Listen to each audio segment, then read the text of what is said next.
Hey, everybody. Welcome to the Paranormal Peeps podcast. And we have a great and lovely show for you all today. Do we? We do. Okay, I'd agree. We do. We are also missing somebody today. Elisa, where are you? She just left us. She left us. No, no, she had some family obligations. So, which we always say family first. Exactly. So, but we miss you, Elisa. We do. But we'll have a great show without you. Well, In theory. yeah.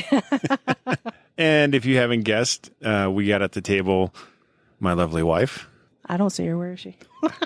I don't know what you're talking about. Well, that's Jamie for you. Yeah, it's just me. And I'm Josh. Or Stinky Pete. Or Stinky Pete. No. As it was last episode. Right? We, before we get onto our topic, we just, want to say, for all of you that have had Thanksgiving here in the U.S., want to say happy Thanksgiving. Hope you had a happy Thanksgiving. Absolutely. Because we're past that now. But just a little bit. Well, yeah, and we are definitely a week behind on this. We are. Just given with the holidays and everything. We just, scheduling. Yeah, and we were busy, right? I mean, we had an investigation at the Great Salt Air. We did. We actually did a collab with Broken Wings Paranormal and their team, and yeah, it was great. But that's for a future episode. Yes. So stay tuned. That'll be coming up here in the weeks to come. So yeah, and then we're going to be traveling here shortly. Yeah, before the end of the year, we got one more. A good trip in us for the year. And details to follow on that. Absolutely. Just know that if you don't hear from us again, we just froze to death in the desert. Yeah. Yeah. But that's all you get. If you don't hear from us, as they say, contact us through EVP. Dowsing rods. I mean, there's ways to find us, right? Yeah. Just reach out. Absolutely. We love to hear from you. All right, so on to our lovely episode we got for you guys tonight. We are going to be talking about probably one of the oldest places that we've done so far. Well, that we've done a show on. Yes. Now, I would love to go and do this in person, of course. I would too. Even just to visit. Even just to visit, go on the tour. Yeah. Really nothing beyond that because it's dangerous. Parts of it. And, we're not young anymore.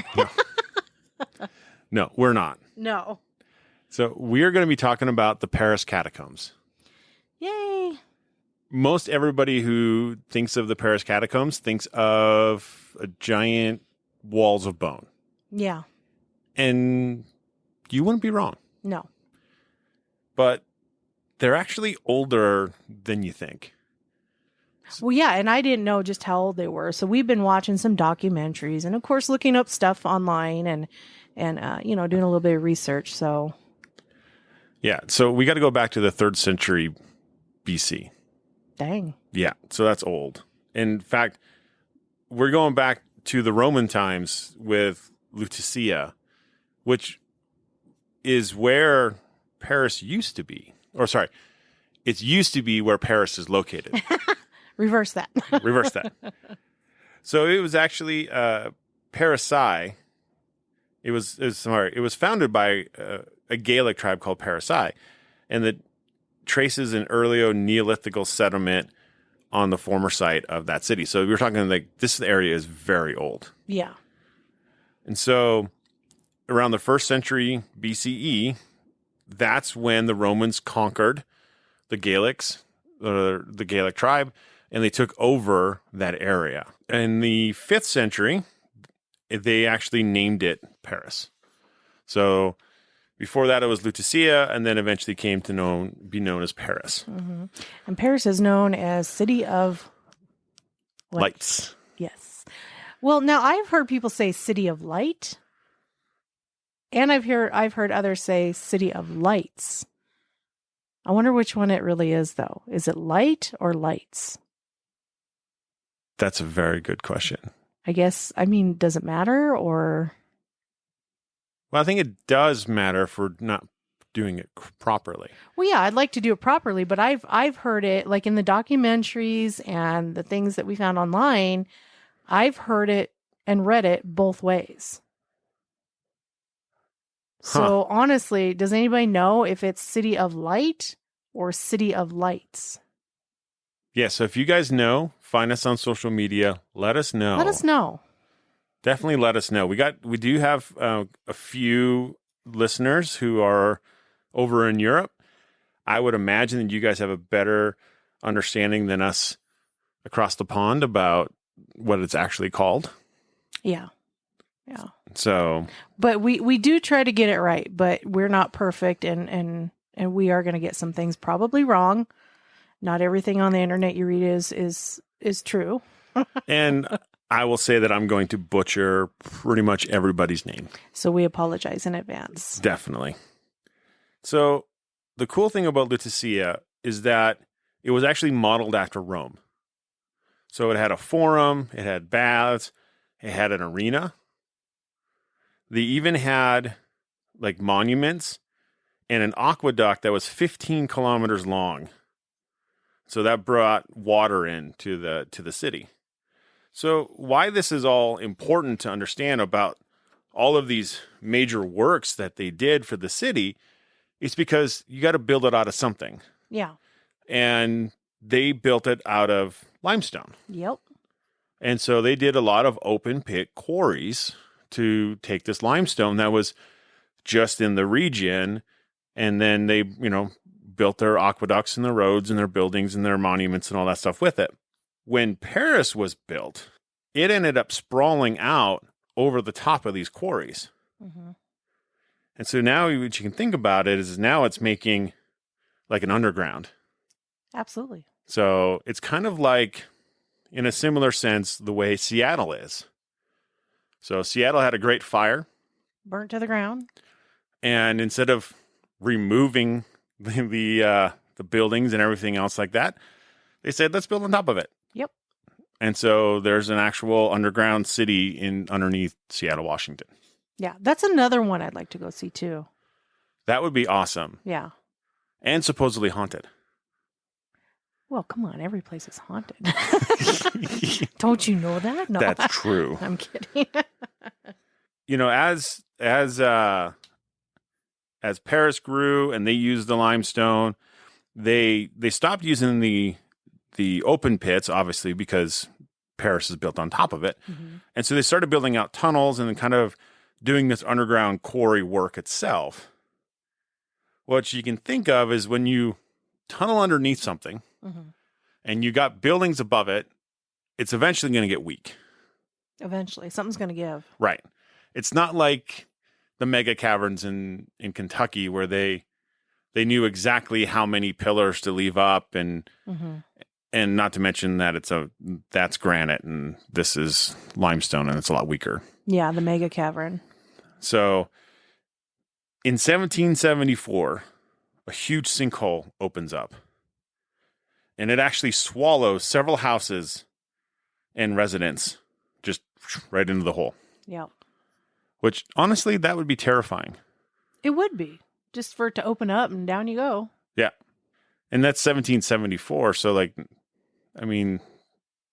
not like modern day equipment can get you out. Or even know what to do with it. Even if it could, just the injuries that could come from that, death, just from that opening up and swallowing your home. Yeah. I mean, seriously. Yeah, that's a little crazy. And so King Louis the 16th made an immediate order to map the tunnel system and prop up the dangerous parts. Yep. So he's like, hey, look, we can't have this happening. We can't keep having holes show up in the middle of Paris. So he ordered that to happen. Unfortunately, there were new sinkholes that actually came in 1784 and 1879. Yeah. So they're like, this is not working. No. But on top of that, so now you got sinkhole issues that thankfully, I don't believe they've had any other issues since the 1800s or 1900s. Not that I've come across. Yeah, I haven't seen anything that's been either. documented, but it doesn't mean that there weren't. Right. But I didn't see any. But there is another issue that happened. Yes, So, there was. You can imagine that Paris, being an ancient city, going through the times of the plague and other things, right? That they got to put bodies into the ground. People die, right? So Paris had over 200 graveyards. That's a lot. That is a lot. Now I don't know how big, like how much land mass the city takes up, but that's still a lot of cemeteries. Yeah. So, I mean, they said it was so bad, like each time they were digging a new grave, they would actually dig up bones from an existing grave. Yeah. And so, you're talking basically. You're layering people. Yeah, exactly. Yeah, you're doing layers of bodies. And so if you think about it, the ground can only hold so much.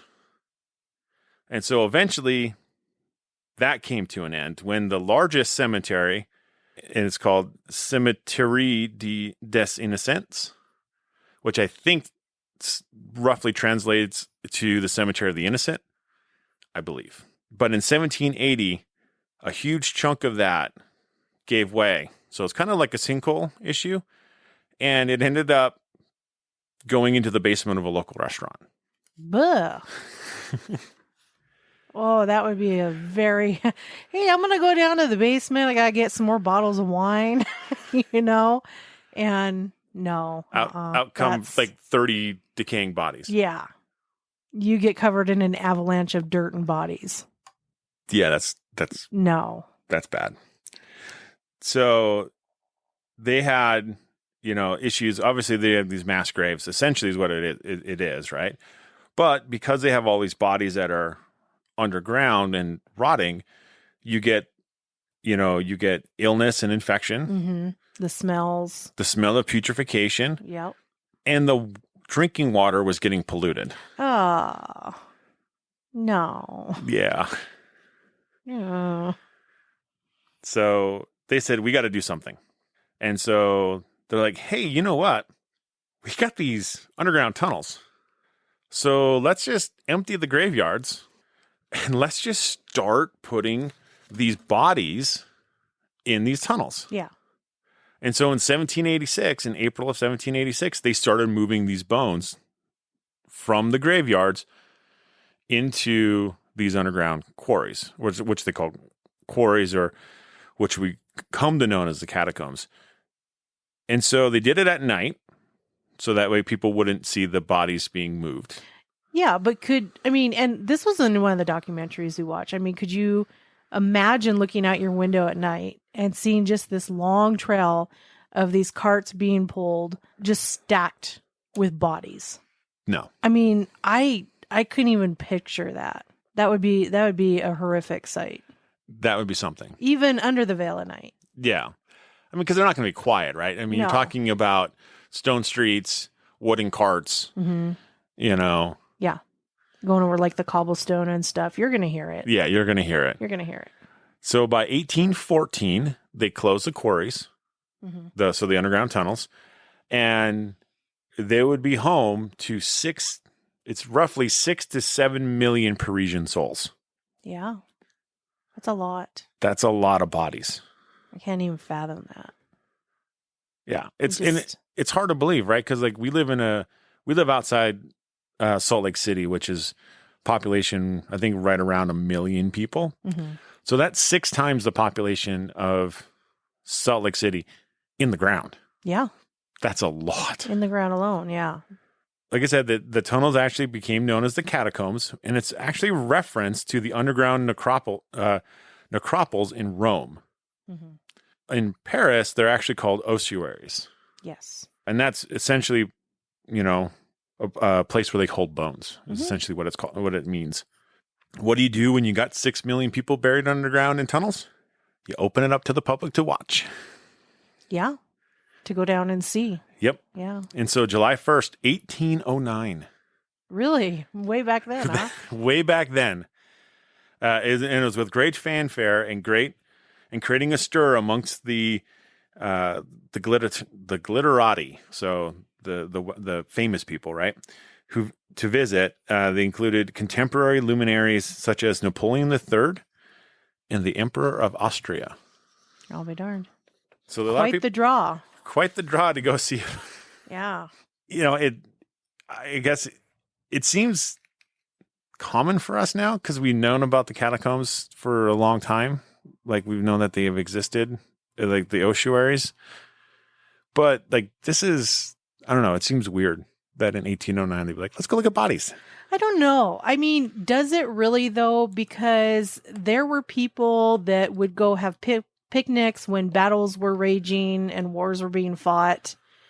They'd pack a picnic. That's true. There was these public hangings that were like a very much a public event.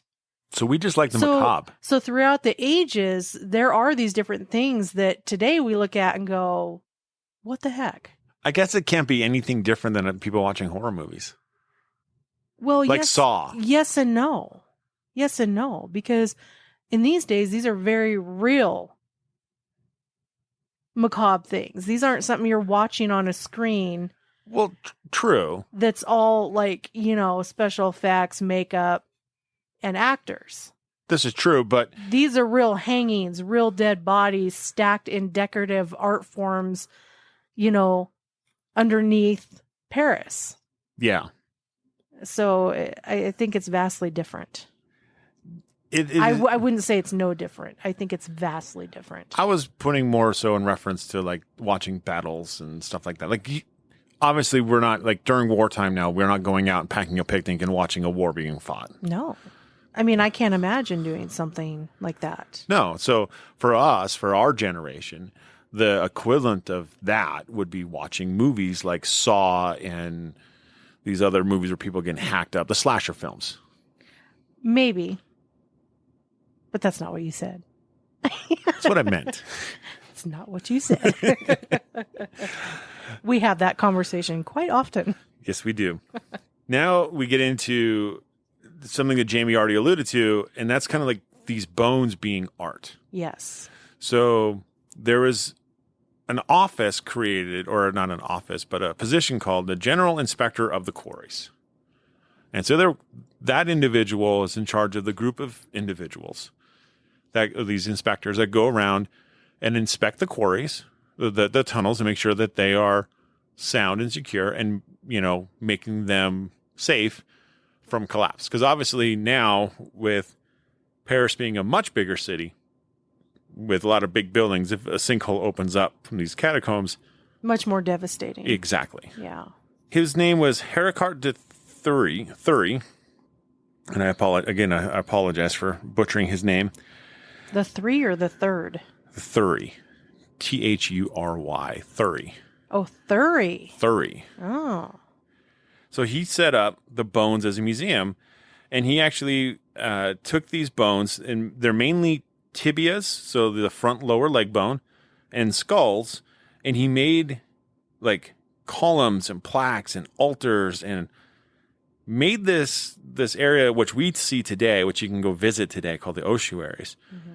And so if you see any pictures of what the ossuaries or catacombs, you'll see these ornate lines of bones and structures that are really neat. Right, but they're really just essentially made up of 2 bones is what you see.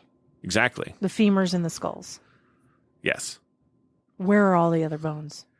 Those are dumped throughout the catacombs. Oh, lovely. So we watched a couple videos, actually.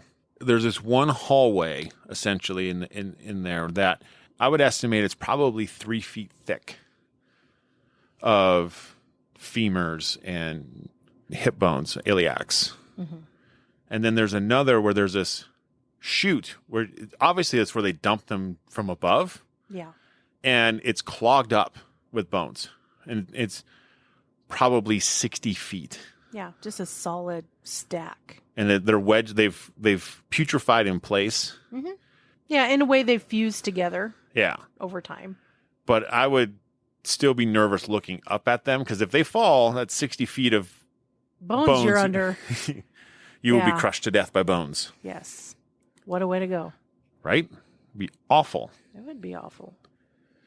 So that's really the essence of those, of the bone part of the catacombs. And we said that there's a lot of mileage of tunnels underground.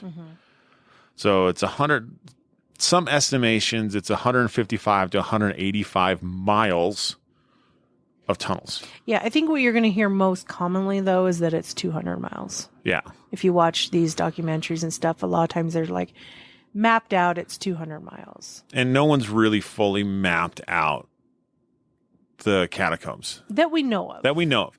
Well, there are collapsed tunnels. There are tunnels that are completely flooded. Yes.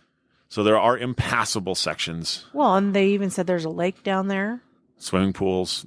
Lake, yeah. Yeah, there's all sorts of stuff that's down there. One thing that's down there are several sculptures. And they're actually, the sculptures were made between 1777 and 1782. And it was hewn by a certain quarry worker with the General Inspectorate. Now, I don't have his name, which is weird, but they just said... Yeah, you'd think they would have... Yeah, huh, that is weird. So while working in the quarry, he discovered a cavern that opened up after a rockfall. And at lunchtime, while he ate his lunch, he would enter his cavern, as he calls it, and he would chip away at the rock. For 5 years, he fashioned buildings underground that reminded him of those of Mahan. So, sadly, unfortunately, some of those sculptures were damaged during the French Revolution, which would break out shortly after his death. Yeah. And in later years, by nature and people, although, thankfully, a lot of it has been restored. Well, that's good. So, and that is all of the fun, artsy stuff of it. So, obviously, the catacombs have been around a while, and when you have places that have been around a while, you start getting certain legends and things that come up. Always. So, Always. So what's one of the crazy things you got? Well, I don't know if this is a legend though. Well, I would say it's in the legend category because we don't know anybody who was alive to see that. So it's a story that's been passed down. I don't know. I could see this one being very true. So can I. I have to be honest. Like, for me, this doesn't feel like legend. This does not feel far-fetched. No, this feels pretty... This feels like it could be very accurate. And honestly. Might still go on today. Not at this restaurant, mind you, but... You just don't know. No. I mean, weirder things have happened. So, in 1896, there was a discovery of hundreds of skulls in the tunnel. Okay? Animal skulls, in fact. Just like piles of these animal tunnels. So it seems that the catacombs, well, they shared a well with this nearby restaurant in Paris. So it was run by what they describe as an unscrupulous manager who passed off felines as rabbits at this restaurant. And it says their taste is apparently resembling one another. So basically what you have here is you have a restaurant that was known for their rabbit. Okay, they were like famous for their rabbit that they served. Their Hassenpfeffer. Right. So when they found these pile of animal skulls and determined that these were cat skulls, in fact, and when they went up through this well, it opened up at this restaurant. So they were actually, it's rumored that they were taking cats and passing them off as rabbits and serving them to their customers and throwing the skulls down the well. Yuck. Right? I mean, I can't imagine. Yeah, that's pretty gross. To us, that's bleh, you know? Yeah. Yeah.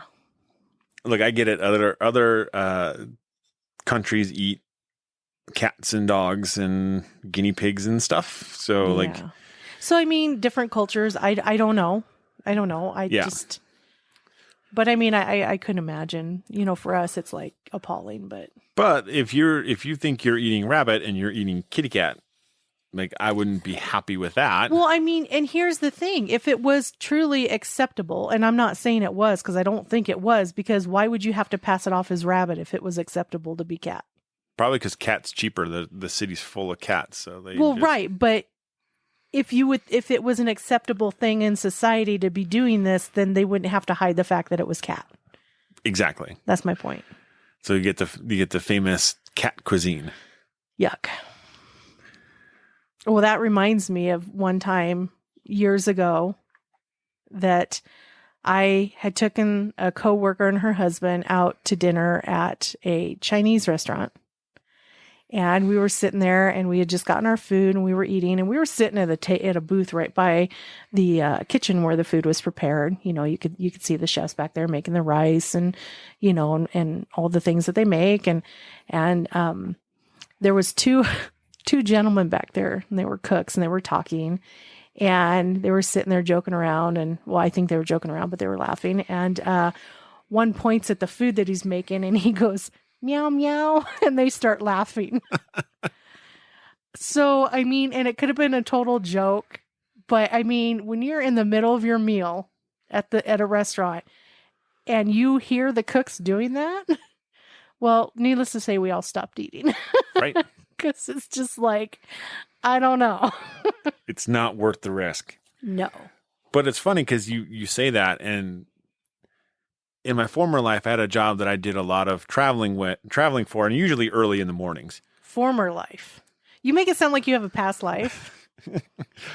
Maybe you should clarify a little bit, because I'm like, wait a minute, what? Yeah, in my younger days when I was working a different job, I traveled a lot, and I worked usually early morning hours. And I was driving one early morning, probably 4 or 5 o'clock in the morning. And I go by this building and there's a car pulled up and they're unloading kennels. Okay. So I'm like, it's a vet clinic. They're doing, you know, whatever they got to do. Yeah. So I drive back about 4 hours later, 5 hours later, after I get done doing the work that I was supposed to do. And I looked back at that place and I was like, oh, what the name of the vet clinic is? It was a Chinese restaurant. Yeah, that don't look good. I mean, it could have been completely innocent, of course. But yeah, it would make me for sure not want to eat there. Yes, but on the menu is pork, chicken, and beef, not anything that comes in a kennel. I know, that's the scary kind of part. my point, yeah. There's other rumors, I would say, and legends that have happened in there. And one of them, I think, kind of falls around what people call cataphiles. Yes. Cataphiles are essentially individuals who explore the catacombs. The interesting thing about that is that the ossuaries is about 2 miles in length. Yes. And it's public to the people. You can go buy tickets. Mm-hmm. It's the only place you're actually legally allowed to go. Legally, yes. The other 198-ish miles of tunnels is illegal to visit. Mm-hmm. But you have these people called cataphiles who go and visit it anyway. Yeah, they have secret entrances and exits that they know of. Yeah, and the police are constantly closing them up. And yeah, once the police are tipped off to an entrance or an exit that people can access the catacombs to, they usually go and they weld them shut or they block them off. Yep. Yeah. And they actually also patrol the catacombs. Yes. So the fees for getting caught start at about 60 euros and go up to 1,500 euros. Yeah. If you get caught. Yep. Don't get caught. Don't get caught. Or just don't do it. Because there's other dangers that come with doing something like that. Yeah. So we watched one YouTube video where they were down there for 14 and a half hours. Mm-hmm. Because when they went to leave the catacombs, their entrance that they used had been welded shut by the police. Yeah, so they had to search for another way out that was open. Yeah, and it took them a long time. They ran into a cataphile that helped them out. Thank goodness. And when they went up and out of the catacombs, they found themselves right in the middle of a road. Yeah. Yep. So a little hairy, to say the least. Yeah. Well, at least they got out, though, because there have been people that have not come back out. That's true. And we'll touch on him next. But what is your story that you have that's associated to cataphile activity? Well, it sounds like they're responsible for a lot of activity down there. Pretty much. Yeah. So back in 2004, they discovered that there's a motion sensor, and what it is you trip this sensor, and what it actually does is it sounds like dogs barking. Okay, so it's just a recording of dogs barking. But it would scare the bejesus out of you if you were in the dark. It would. You sound, you hear what sounds like these big, ferocious dogs barking at you, and the tunnels, I'm sure, echo. Oh yeah. So I mean that's terrifying. So anyways, it was designed to keep people away. So along with that, there was this huge cavern that was kind of carved out, and it was equipped as like a cinema. So in this cavern, there's like seating for like 20 people. There was like a projector down there where they show movies. There's all these paintings and artwork on the wall of like scenes from movies. Be really cool. Almost like movie posters, only they are hand painted on these walls. It's actually really neat. You can kind of find those online and stuff to take a look at those. They also had, in the cinema, it had a bar and a restaurant next door, along with phone and electrical installations. So when they discovered this, they left the tunnels. The authorities left the tunnels. They went up and they gathered like a team of others to come down there to remove all this stuff. Right. Right. But upon returning a few days later with the electricians, they've discovered that everything had actually been disconnected, and all that was left behind was a note that says, "Do not try to find us." That's super cool. I think that's really cool. So the cataphiles had rigged this up. They kind of made this, I mean, they had parties down there. Still to this day, they got parties and stuff going on. And, they kind of watch over the catacombs, maintain them in a way, especially the unknown parts and stuff. But they use it for their meetings, their parties. They watch movies down there. But yeah, they had rigged all this up with security. So they knew when the authorities had come in there and discovered their stuff. Yeah. So yeah, they went down there, they removed it all. So when the authorities got back, it's like, big, middle finger. Don't try to find us. Yeah. And supposedly cataphiles still leave notes for other cataphiles in the tunnels. Yeah. So it's kind of like I want to say like almost like a secret society in a way. In a way. So, because very few people know the entrances and they're guarded. Like the people that they're showing the YouTube videos, they were told they're not allowed to shoot. They're not allowed to publish the entrances or the exits. Yes. So they're not allowed to say how to get in and out because they really want to keep this, private into that avenue. Well, and I understand that. It's no different than, like from what we do when we go in somewhere and we want to explore it and do an investigation there.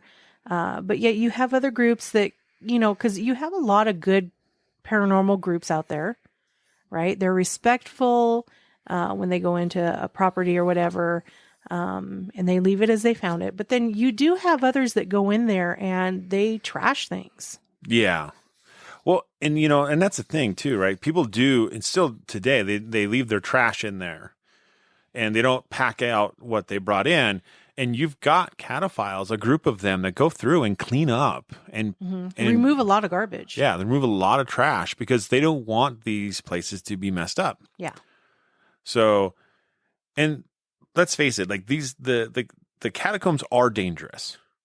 Not that they're going to fall on your head, mind you. Like it's not going to collapse on you. Most of those tunnels have all been patched up and secured, so they're not going to collapse. But you're looking at it that the passages, they're only about 6 feet high. Most of them. So for the entire trip, I'd be hunched over, Yeah. which gets tough. I mean, there was one video we watched, and I think the gal was 5'6", and she was hunched over pretty far just to walk through one of the tunnels. Yeah. So, and most of them, if you're not, slight of figure, If you're not on the thinner end of things, you're not gonna be able to get in. A lot of these things are pretty tight to crawl through to get in. well, I'm out.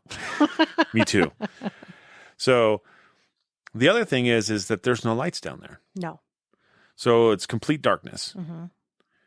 And it's a maze, and there's 200 miles of tunnels. Yeah. So if you get lost, It's basically a death sentence. yeah, if you run out of Light, especially. and no one knows that better than Phil Bert Asbert. Mm-hmm. So during the French Revolution, he was a doorman at a hospital, and he was sent down to the cellar to fetch some liquor because that's what we need at the hospital. Obviously. Well, that's what he needed. His job was stressful. Come on now. So he ended up in the catacombs. They say by accident. Now, some people say by accident. Some people say the cellar was part of the catacombs. Not sure which way it is, right? But he went down with a single candle. Yeah. So he got lost. And unfortunately, his candle went out. Which, yeah, that right there, that was the end. Yeah. There's no way he was going to find his way back out. No. No light. No light. It's pitch black. You're lost. You're done. Yeah. And so he did succumb to the catacombs. He passed away down there.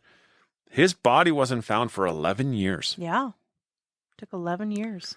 And in the spot where his body was found, there's a gravestone.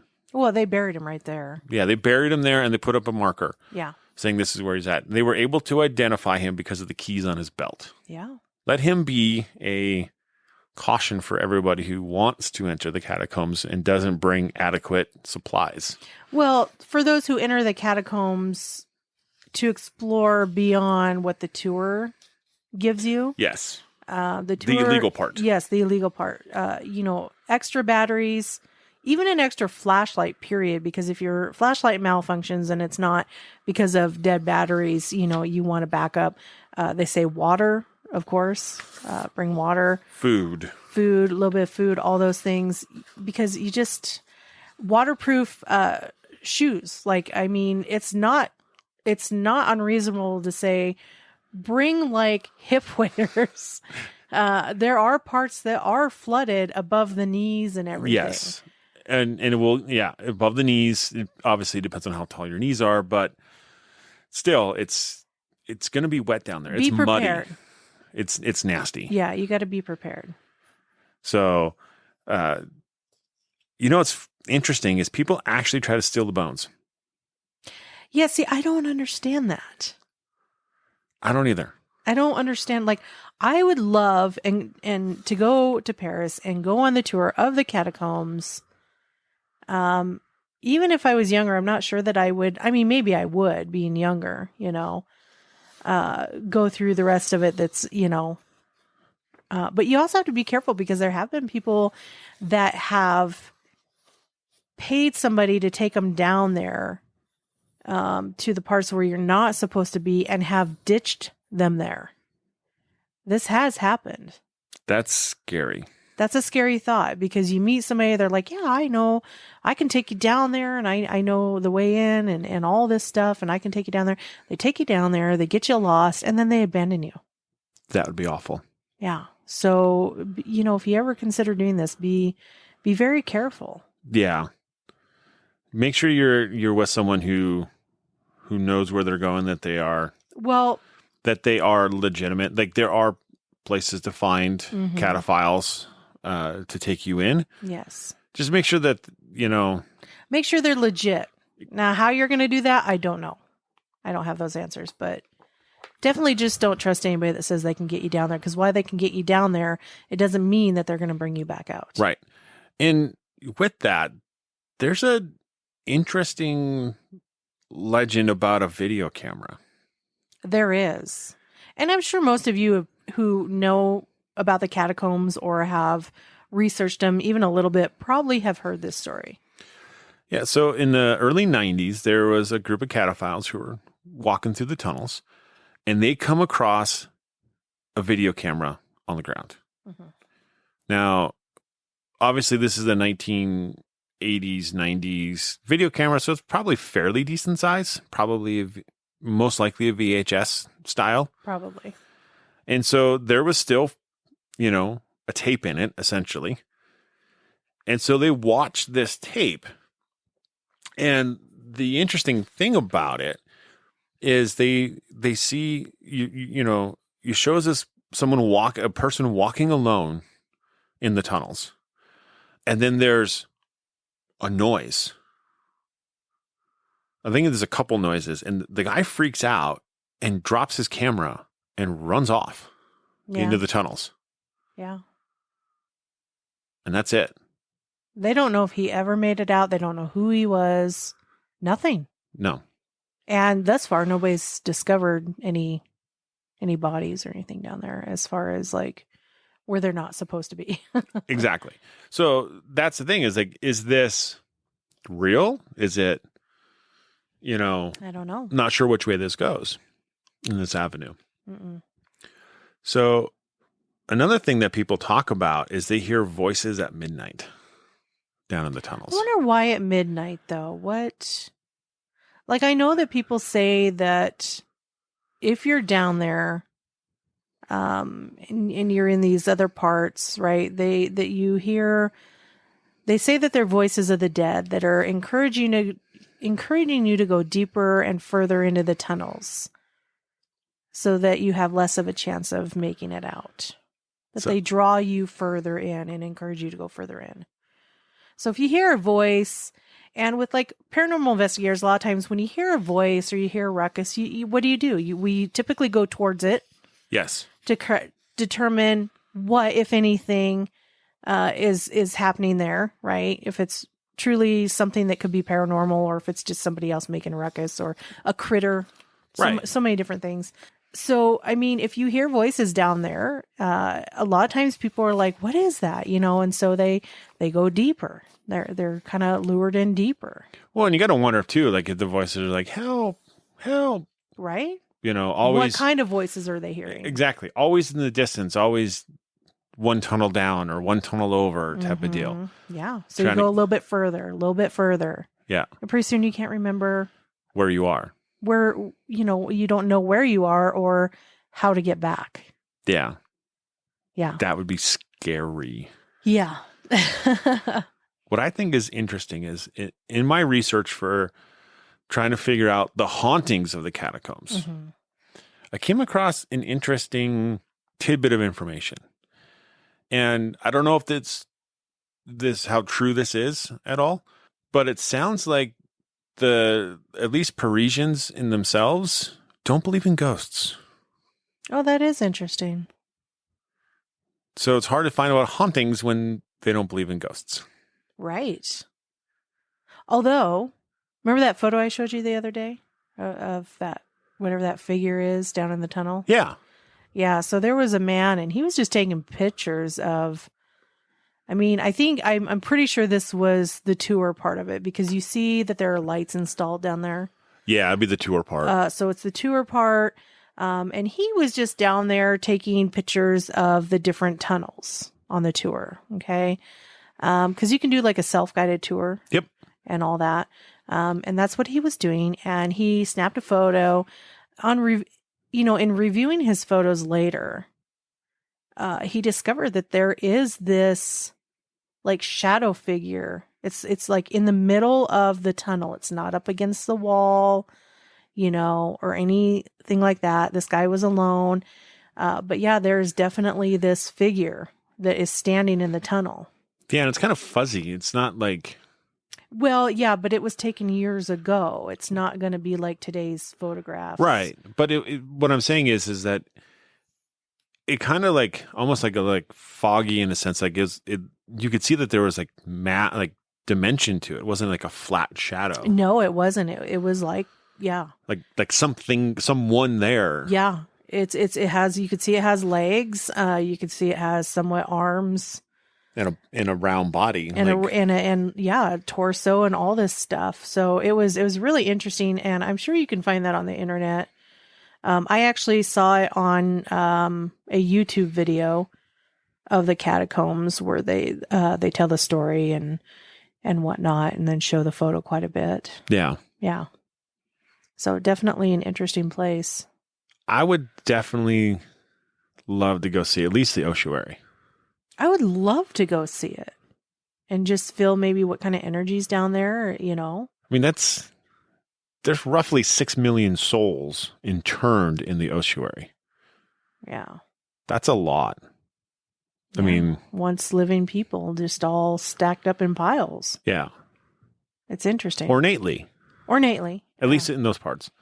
Yeah. And you got to wonder, like, you know, because there's that much there, I mean, it's essentially going to investigate a cemetery, go visiting a cemetery is kind of how it is.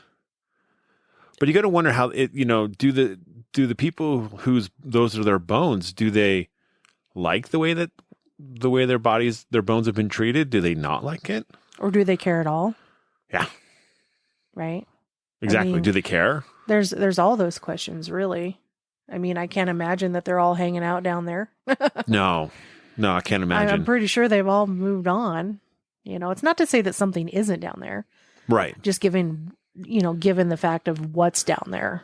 Exactly. You know, maybe certain things are drawn to that and they reside down there. I don't know. But it would be fun to see. It would be. I would love to go see it. And there is an audio tour if you want, and it's €5. At least at the time, the information that I got, it was €5. Mm-hmm. Now, the individual said that they only got 2 facts that they wouldn't have figured out that they wouldn't have figured out. Right. And so they said it was about €2.50 a year, €2.5 a fact. So take that as as you may if you want an audio tour. Yeah. Not to mention there's in one of the tunnels that's not on like the normal, the legal tour and all that. There is a throne made out of bones back there. Skulls and femurs, yeah, that people have gone and they'll sit on and get their picture on, and I'm sure you can look that up online too to see what that entails. So, yeah, there's some interesting things back there. Would you sit on it? Don't know that I could. I mean, part of me would be like, in all honesty, I'd probably say no. I think I would pose by it to get my picture taken.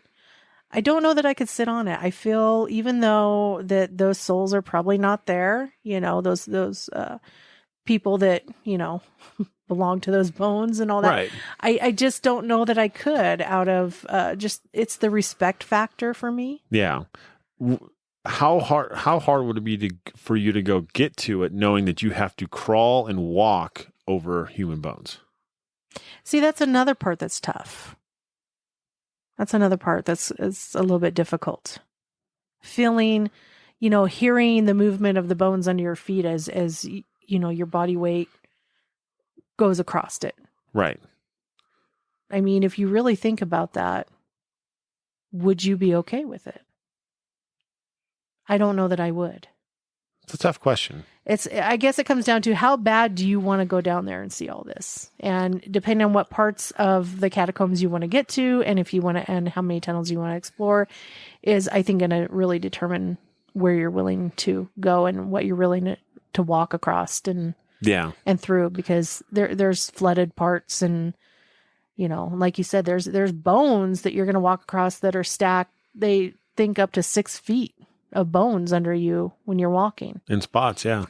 So yeah, it's an interesting thing when you think about, and that's why I think that the catacombs themselves have what I think of as almost like a night and day or a yin and yang aspect to them, right? Right. You have this light part, this beautiful part where you have the ossuary, where there's the beautiful, artwork of bones, and it's very, I would say, respectful and beautiful in that avenue.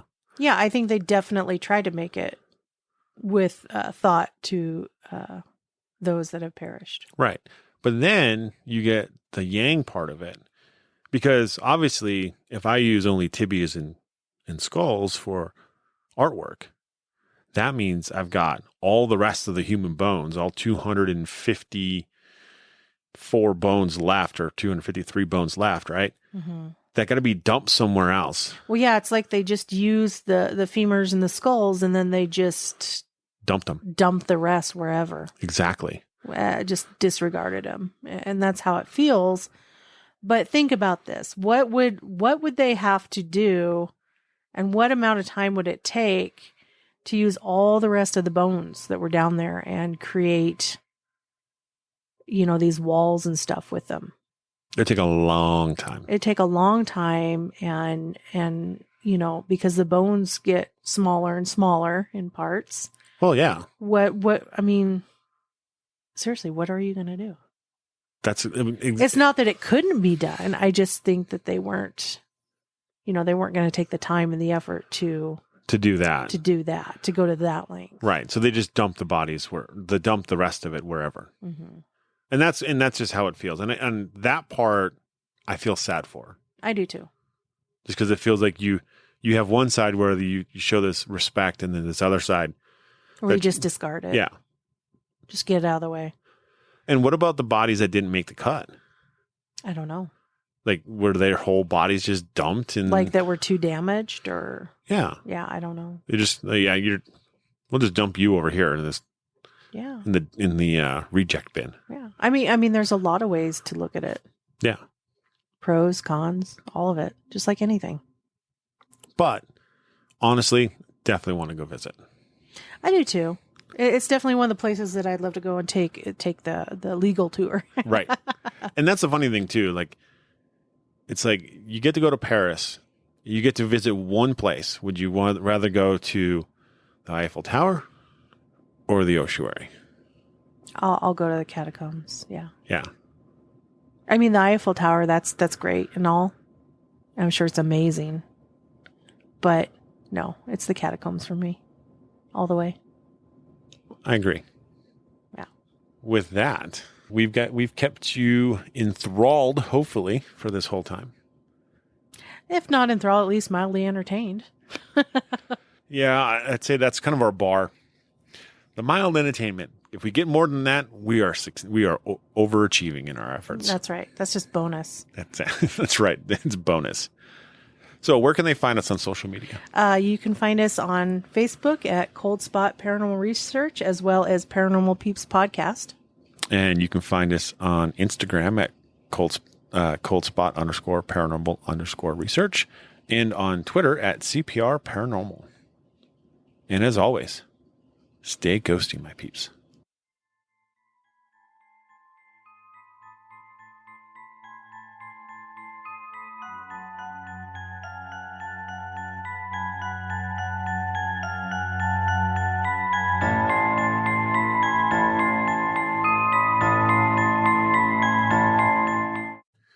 Thank you for listening to the Paranormal Peeps Podcast. You can find us on social media at Twitter at CPR Paranormal, on Facebook at Paranormal Peeps Podcast and Cold Spot Paranormal Research. And you can find us on Instagram at Cold Spot _paranormal _research.